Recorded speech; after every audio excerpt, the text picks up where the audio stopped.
Hello，大家好，我是 Ivy，欢迎回到我的频道。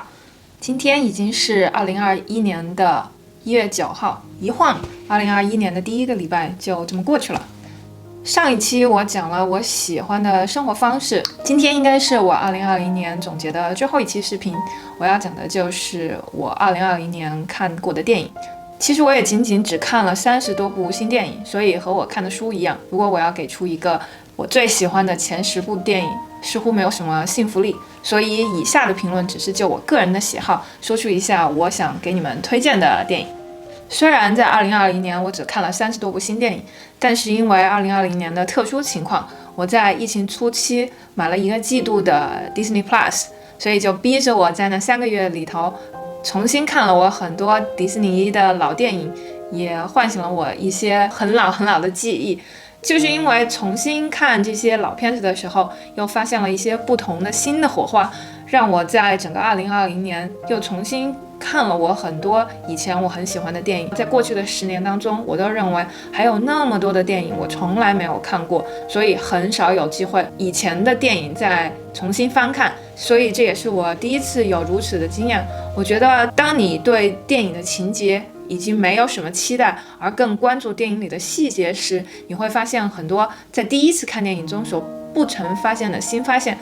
我觉得这样的体验还是很好的，所以在接下来的时候，我会把我曾经非常喜欢的那些电影重新拿来看一次，也许我会有不同的发现呢。好，还是回到2020年的电影，很多人都会说2020不是电影的大年，没有那么多好的商业片，很多电影也延迟了它的发行。但是在2020年的最后一天，我看到了一部名叫《Soul》的动画片，中文叫《心灵奇旅》，台湾翻译叫《灵魂急转弯》。哇，这部片子真的是非常的好看。也许我会对这部片子有一些偏见，毕竟是我2020年看的最后一部片子，而我现在要做2022年的电影总结，我会毫无疑问的把更多的关注放到这个片子，毕竟印象最深嘛。这部片子真的是对人非常有启发，尤其是在2020这样一个我们大家都认为很艰难的一年里头，我自己也将跨入40岁的年纪，都让我对人生有了一次新的思考。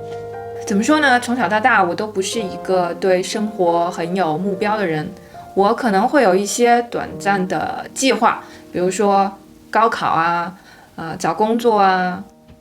但是这些都不是可以认作是人生目标。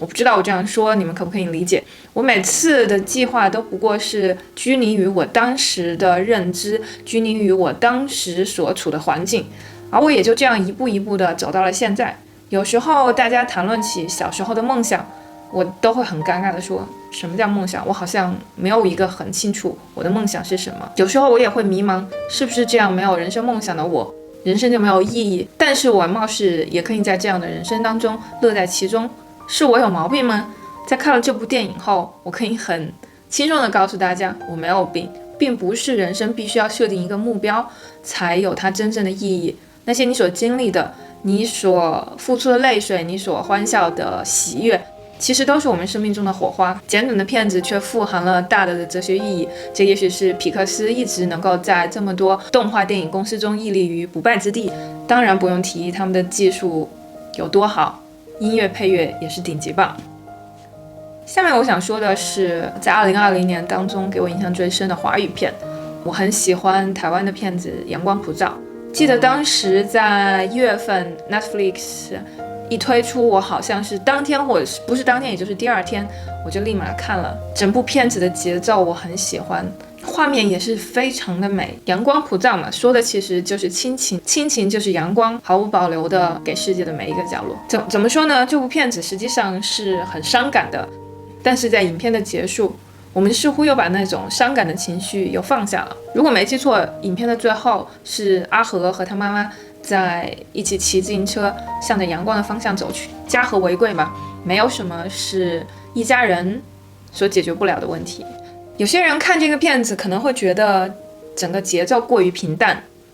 可是生活不就是如此吗？我们不需要非常汹涌澎湃的去表达自己的感情。我觉得这部片子虽然很平淡，但表现的主题却是非常的澎湃。它的澎湃在那些平淡的故事背后，我们有时候想表达的情绪不用很满，如果你太做作、太矫情，只会让那些看起来非常的不真实。有时候情绪表现得不太满，反而能更有信服力。提到这部片子，说到情绪的平稳，我就想提到张艺谋的《1秒钟》，是好看的，真的是非常好看。但是相比较我刚才说的那种情绪的表达，这部片子1秒钟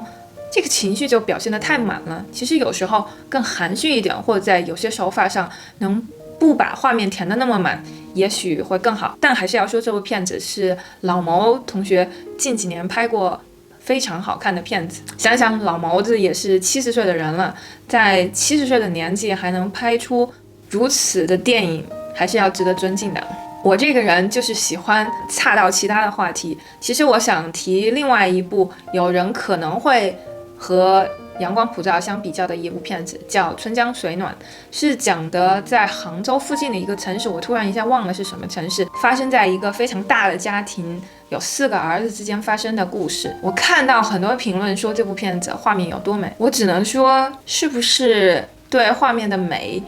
每个人的理解是真的太不同了。我反正觉得和阳光普照比起来，它的饱和度不够明亮，虽然也是在很多空镜头里摆出了城市中的绿色，也可能是台湾的阳光更明亮，杭州的阳光不够，有时候我会觉得整个画面是感觉暗暗的。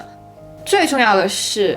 《春江水暖》这个片子让人觉得很不适的镜头是有一些对话，我觉得过于的不够生活化，还是那句话，太做作。如果你是要拍一部生活朴实的片子，那就要更贴近于生活。但听说导演是一个非常年轻的导演，也希望中国有不同的导演拍出这样的片子，但是不要流于形式，还是要注重题材本身。下面我想说的是 Netflix 的电影，尤其是在最近董王的支持者占领了国会，这部电影似乎更有了它的现实意义。我想说的是 The Trial of Chicago 7，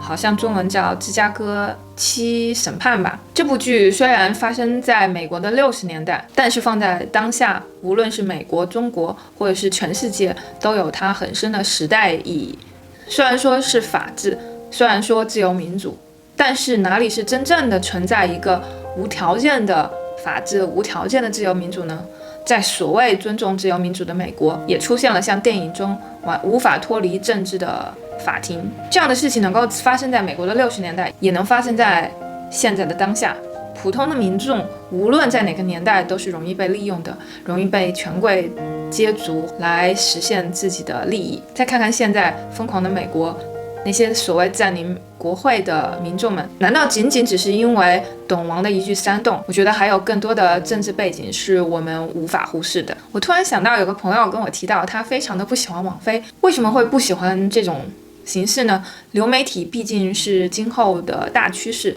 特别是在2020年，因为疫情的原因，我们都无法去到电影院，而流媒体就成了我们看电影、看电视剧的主要渠道。在2020最巅峰的时候，我同时拥有 Netflix、Amazon Prime、Disney Plus， 还在 Google Play 上买了5部电影。但是目前我还是仅仅只拥有 Netflix， 也并不是说Netflix 是其中最好的，但至少来说用户体验是 OK 的，选择也算多的。而且想想最近几年 Netflix 给我们提供的一些非常好的原创电影，从奥斯卡的获奖片《罗马》到婚姻故事，到我刚刚说的 The Trial of Chicago 7， 也许会有其他的平台，也许会有其他的电影公司投资这样的电影，但是 Netflix 用它的资源和它的传播媒介，让更多的人看到这样的电影，也未尝不是一件好事。无论你是接受、讨厌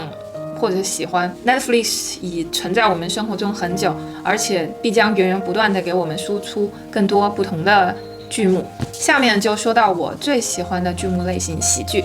我会提到2部剧，一个是轻喜剧，一个是黑帮喜剧。说到黑帮喜剧，一定会想到盖里奇。是的，我就想说的是盖里奇2020年回归的 The Gentleman 这部片子。我当时看预告的时候就非常的喜欢，然后预计是3月份上映，但是众所周知的原因，3月份所有的东西都封城，然后这部片子就移到了线上。我是在 Google Play 上买的，这部片子实在是太酷了，我们那个熟悉的盖里奇又回来了，还是他的老手段，多线叙事，虚实结合，话痨唠嗑。我真的仿佛回到了当年看《两杆大烟枪》，还有 Snatch， 中文叫什么？偷来拐骗的风格。还不得不说，休格兰特真的是越老越有味道。他年轻时的片子，我总觉得他融入不了角色，但反倒是他近几年的片子，我还觉得他演得非常的不错呢。如果你们想体验那种英伦的黑帮，还有盖里奇的那种无厘头的黑色幽默，一定要看《绅士》。2020年我最喜欢的轻喜剧叫《Palm Spring》棕榈泉，又是一个老梗，它的梗就是无限单日循环。即使是这样的老梗，看起来还是让人那么的喜欢。这类型题材的标杆毫无疑问是我的老男神比尔·穆瑞的《土拨鼠之日》，但那个片子都是快30年前的片子了，我不知道现在看我视频的你们有没有看过这样的片子。如果没有，可以去看，但如果你对30年前的片子没有什么兴趣，那你可以就看看我现在所说的这部 Palm Spring。 而且有这么可爱的安迪，你还有什么好抱怨老梗的呢？有帅哥，有美女，有演技，有好笑的梗，这就够了。而且这部电影有的地方真的是非常的好笑，我自己一个人看的时候都笑到飙泪。在做这期视频的时候，我在豆瓣上看到有人的打分居然只有1星，甚至评论一点都不好笑。就想生活中还是做我这样一个笑点比较低的人可能会比较开心吧。说了这么多部电影，也要说说今年我看的一些剧。首先我就想提还是 Netflix 上的The Midnight Gospel， 这是一部动画片，但是非常的好笑。我这有一些笔记。这部剧怎么说呢？是披着奇幻和动画外皮的人生访谈节目，画风非常的讨喜，可能喜欢的会非常的喜欢，有点无厘头，可是不喜欢的可能会非常的不喜欢。但是我觉得它其中的很多观点是非常有意思的，也值得你去好好聆听一下。甚至有时候听到了他们讨论，你再去做一下深层的研究，你会得到更多的启发。混乱之中滋生思考，真的是我非常喜欢的形式。但这部动画片你不能仅仅只是把它当做一个简短的动画片来看，还是至少是我看来必须要做一些之后的更深入的研究，不然你仅仅只是从那20分钟的动画片里得到的信息，实在是非常的泛泛而谈。但是也是因为只有20分钟，你能很轻松的，不管是你在吃饭呢，或者是你在做其他事情的时候，把它当做你的背景，偶尔会给你一些思考的火花。当然不用提那些很火的剧目，比如说 The Queen of Gambit、Emily in Paris， 还有Sex Education， 我都有看。不过今年还是要提一下Ozark 的第3季。我是在2019年的年底被朋友安利了这部剧，当时在飞机上就看了5集，就觉得非常的好看。在疫情期间就把第1季、第3季全部看完了，居然发现最喜欢的是第3季。可能也是因为有 female power 的原因。最开始我喜欢这部片子是因为有我习惯喜欢的毒品题材，但是后来发现其实和毒品的关系并不是那么大，更多的是讲的如何利用各种不同的财政手段来洗钱。2个主角的演技实在是太棒了，如果对这类题材有兴趣的同学一定要看一下哦。好啦，这就是我2020年向你们推荐的电影和电视剧。2021年已经都过去了1个礼拜了，随着新的病毒，不管是英国的变种病毒还是南非的变种病毒，我们都知道这个2021并不会像我们想象的那样抛弃了2020的阴霾就立马走向了光明，但是我们还要保持着一颗乐观的心态，希望一切会更好。谢谢你们的收看，拜拜。